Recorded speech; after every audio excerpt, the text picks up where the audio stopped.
Earlier this spring, Jeff Hafley said he's going to take a much bigger role on this defense. On today's show, we're going to talk to Jeff Hafley again and talk about what he meant by that and what he envisions for his defense and a whole lot more in our special two-part episode with Boston College's head coach.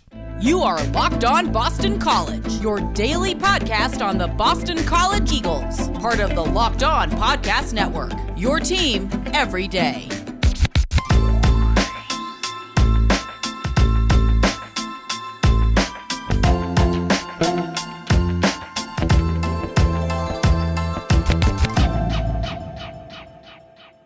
Joining us again is Jeff Hafley, head coach of the Boston College Eagles.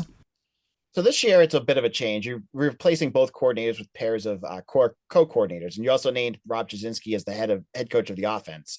I'm not sure, Jeff, if you've talked about this publicly, but can you tell us, you've talked about you taking a larger role on the defense. Can you speak to what that means exactly, and how has your role and how you vision the coaches and coordinators changed from year to year, and what have you learned about, as a head coach, how these jobs are kind of working out, over the first 3 years?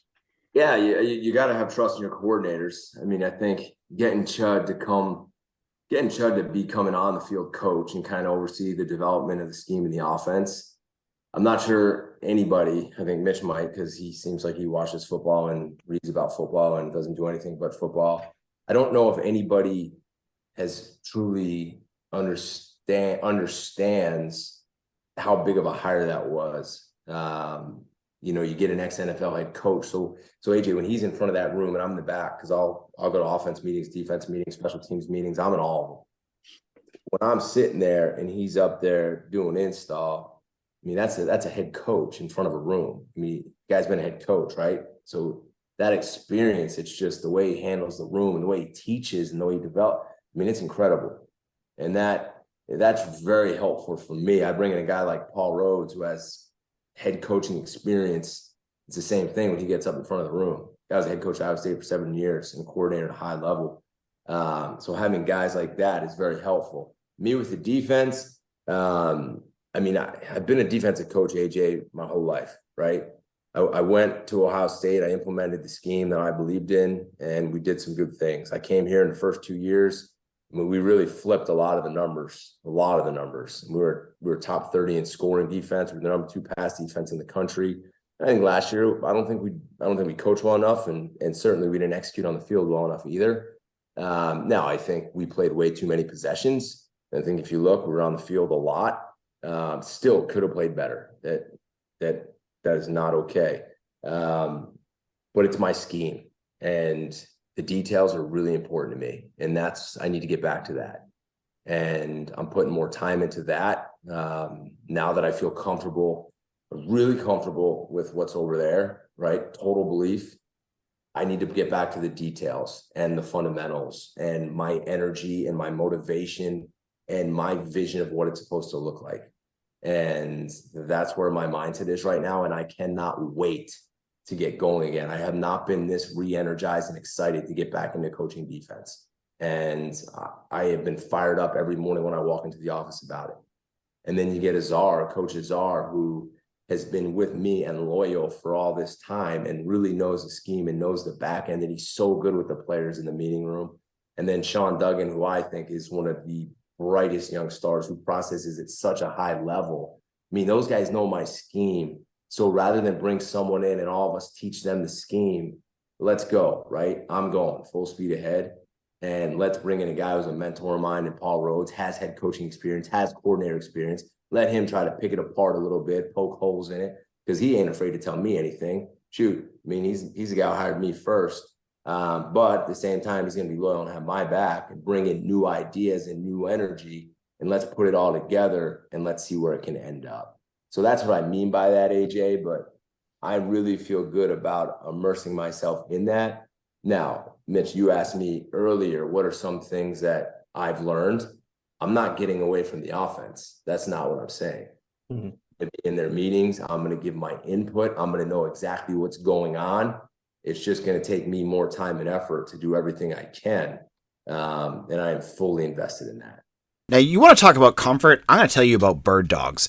Birddogs are a brand of apparel that just are unmatched. I have two pairs of Birddog shorts. They're khaki shorts. They're designed to fit slimmer through the thigh and leg, giving you a truly sculpted look.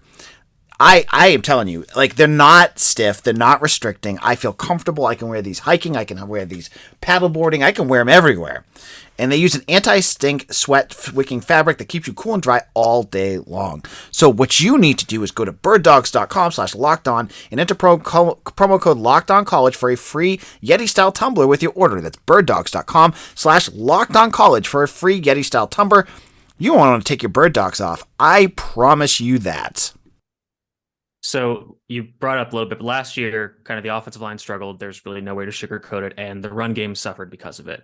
So last year, when you're game planning on a weekly basis with an offensive line that is plugging in converted defensive linemen and freshmen, how does that affect what you can do? Because I know a lot of people watching the games are just like, oh, just run the ball, just figure it out, you know. Furthermore, in general, how do injuries affect your ability to make adjustments both between games and in the middle of games? Well, with the O-line, it's the hardest. I mean, that is the group that needs to play in unison. It's the group that needs to gain experience.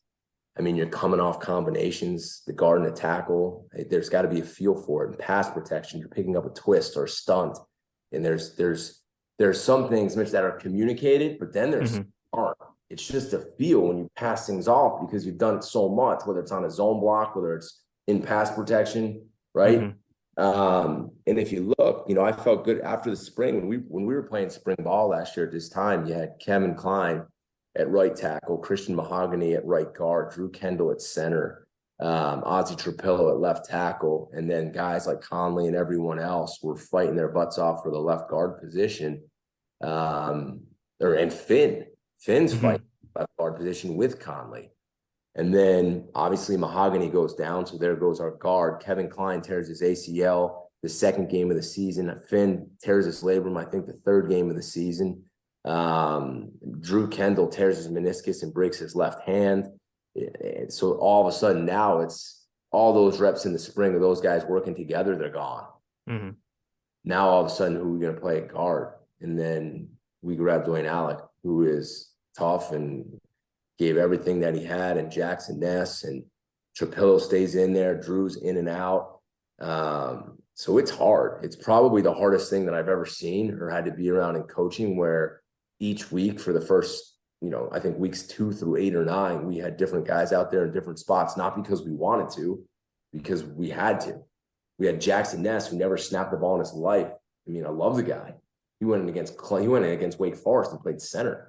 He never played center in high school. So let alone having experienced Mitch, understanding how to play that position in high school, and the guy had to go do it against Wake Forest, right? So beyond every coach that I talk to in this league, it's like, I don't know how you went through what you did last year up front. Your kids fought their butts off. I hope you get healthy. It was one of those that I got tired of hearing, and I didn't want to even go across the field and have to deal with it. But now the beauty of this is now totally different feel. And it's Christian Mahogany's back, who, in my opinion, could be one of the best guards in the country. Kevin Klein's back. Remember, he was our starting tackle last year, which people forget about. Kevin Klein will be back. Ozzie Trapillo's back, right? Drew Kendall was a freshman All-American, and he's healthy with his knee and with his hand. I brought in Kyle Hergel, who has been an all-conference player everywhere he's been. He might be the strongest guy on our team. And then you bring in Logan Taylor, who was a starting tackle at Virginia. Now there's competition. Now there's competition between him and Kevin. And then there's still Jack Conley started every game, right? Dwayne Alec played. Jude Bowery, I think, is going to be a star, right? I mean, who else? I talked about Ozzie, but so now when you look at our offensive line, I mean, who's starting? There's competition. The spring was about, oh my gosh, this guy's in with the 2s today. That guy started every game for us last year, right? That guy's in with the 3s. That guy started 9 games for us last year. So now there's guys who have played, but you also have some all-conference players. And they're physical and they're tough and they have a chip on their shoulder because they're tired of hearing about it, and so am I. That's why I can't wait for the first game so we don't have to answer about the O-line questions anymore, about everything that happened last year. Yeah, I know we didn't want to harp on that one. No, too you're much. good. It's real. Like, Yeah, it happened. So let's fix it and move on. But I think the addition of Logan and Kyle being two college starters are two huge portal gets. The addition of Christian Mahogany coming back. I mean, guys, not only could he went to the draft, but you want to start when next time you have time, we talk about all the stories of everybody who called him and tried to get him too. Mm-hmm. Again, give the guy some credit for coming back. I want to ask this next one, AJ, and then you can do the double next ones. Okay, so this year you're turning over a lot of secondary as well, and I've kind of detected, or at least I think, that there seems to be a theme with these new players and some of them are still on the team from last year, but there's some transfers. So looking at the secondary, you've got guys like Elijah Jones, Cole Batson, and you expect Victor Nelson, Alex Washington to come in and have big roles, and all these guys are very tall, very long players.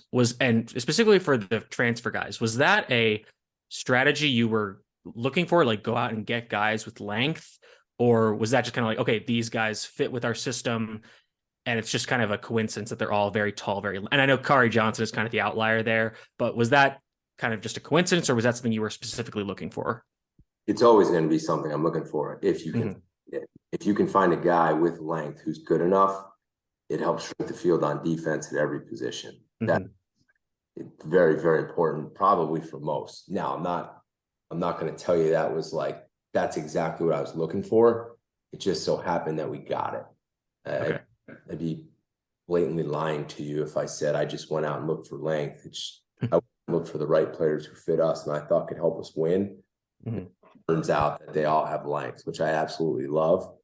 But if you can get a guy like Amari Jackson, I'll take a whole defensive backfield. Mm-hmm. Amari Jackson. I mean, I think people are going to pretty quickly realize who he is. If you watch the spring game, I think you see a pretty talented guy. If you watch what he did against Clemson when I started him, you're going to realize he's a pretty good guy. But you bring in Alex Washington. He's got great size, great kid, smart, competitive. I think he's primed to go and compete and hopefully have a really good year. Elijah Jones, so thankful and grateful that he stayed. Another guy's been with me since year one, right? Now he could develop into one of the best corners, in my opinion, in the ACC and be a very good draft pick next year. Victor Nelson, loved his ball skills and length and his instincts and the guy had 9 picks last year, and that you just don't do that by accident, right? Mm-hmm. You see that in the spring when he was picking a ball or two off every single day.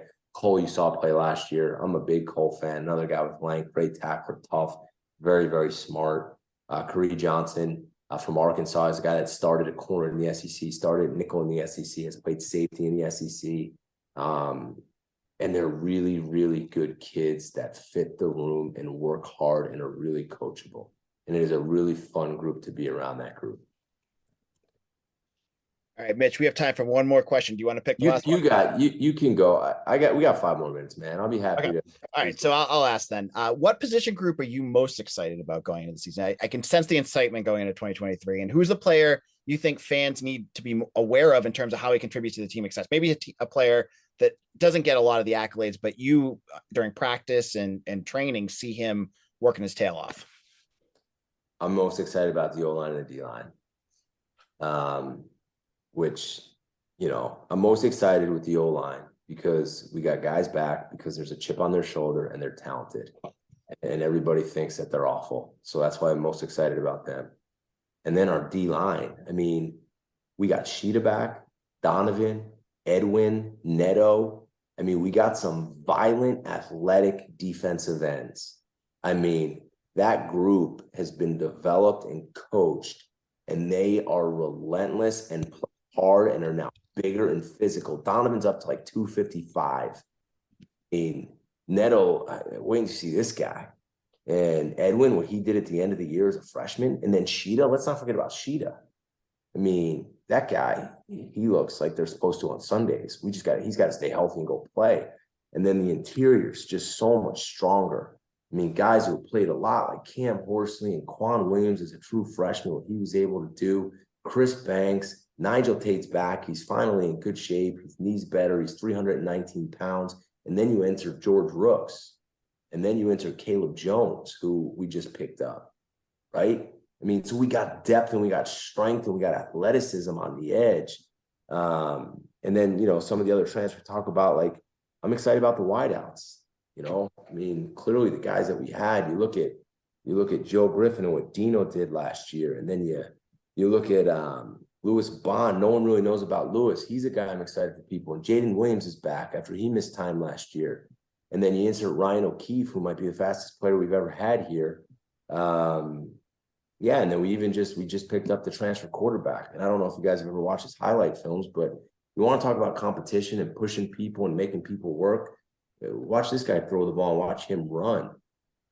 So there is some excitement. I know people are mad and upset what happened. I get it. I mean, I'm more angry than anybody. I mean, it's all I've thought about I haven't stopped thinking about it. And that's why my energy level, my excitement, all that stuff. But guys, we got a good group of guys. We got a good team. Now we got to get better. We got to improve. We got to go prove it. We got to practice hard. We got to get better in training camp. Then we got to go win some games. But people should be excited. Let them pick us last. Pick us last all day long. Go ahead. Who cares what anyone's picking us right now? None of that matters. And that's what hey, Mitch, you want to go back to what I've learned as a head coach? It don't matter what anybody says about you in the preseason. It doesn't matter what anyone says about your recruiting classes, because no one wanted Donovan, right? You get first, second, third, none of that matters. Let's go put the ball down and play, period. And that's where I've changed the most, because I give a what about any of that other stuff now. So this will be the second to last question, but which defender is most excited to hit and or intercept Phil Dracovic in November? You got to ask the players that question. I'll stay out of that. I like Phil. I have a great relationship with Phil. Still do. It was time. It was time for our guys, and it was time for him to move on. And we're excited for him. And I wish him well, other than 1 week. And then we'll go blitz them and see what we can do. All right. Jeff Hafley, thank you for spending your time with us today. I know you have to run, and good luck with the upcoming season. All right, guys. Anytime you need to talk, just let me know. I appreciate you guys all, and anybody who's listening, thanks. And I'll talk to you guys soon. All right. Take care. We'll be back in just a moment to talk about recruiting, where the Eagles have landed 2 commitments tonight. Get excited. There's 2 new Eagles in the nest.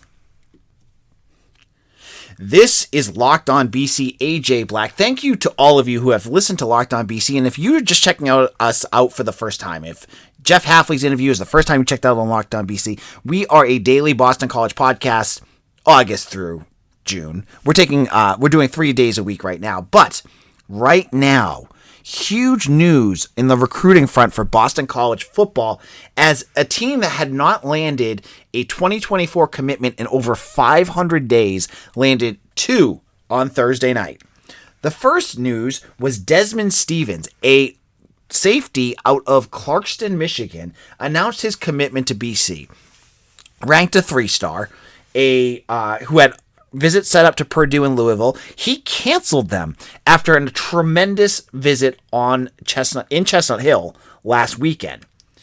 This is a big get, okay, folks? He's huge. He's almost 6'3", a big physical defender, and this is one you love to get. If you've been waiting for BC after a 3-9 season to get anybody, and to get someone who is a higher 3-star, who has big-time offers, that's a win right there. So Stevens is versatile. You could even project him out to be a linebacker. He's so big. So this is good. This gives you a versatile defender who's physical, who can do a whole bunch of things. Jeff Hafley needed one of those. So this is number 2. The other one was Christian Zamore from a couple months, for almost a year and a half ago. This is number 2 in the class. Then, later on in the evening, as right about when I was sitting down to record, Kemori Dixon committed. Now, he's a linebacker from George Washington High School in Virginia, and he had offers too. I believe it was from Louisville and a few other bigger, smaller programs. He's been on campus a bunch. This was one that was not surprised. And hey, if you follow me on Eagle Insider, I had crystal balled both of these guys to BC, and I told you why. So you would have known exactly who was coming to BC, and this wouldn't have been a surprise at all. But Dixon is another. Both of these guys, what you're getting with Stevens and what you're getting with Dixon, are guys that could are tweeners. They could either be a safety, they could be a linebacker. And so it's kind of all dependent on how the staff sees them when they get on campus. I was told that Stevens was going to be a safety and that Dixon was going to be a linebacker from when I talked to the staff. So that's kind of where I see it right now. But now we're up to 3. Now, folks, you could take a big deep breath. I was just looking the other day and Pitt had 16 commitments, right? BC was at 1, and I was like, oh man, we just interviewed Hafley and recruiting is slow. But remember, Hafley in our interview said we have 3 or 4 guys already in the first week. I have said my prediction off of Eagle Insider that there will be 10 from this group that's visiting in the month of June. I'm 2 there right now. Now, if you go over to Eagle Insider right now, on top of Dixon and Stevens, I have a primer for next weekend on guys I think could also commit.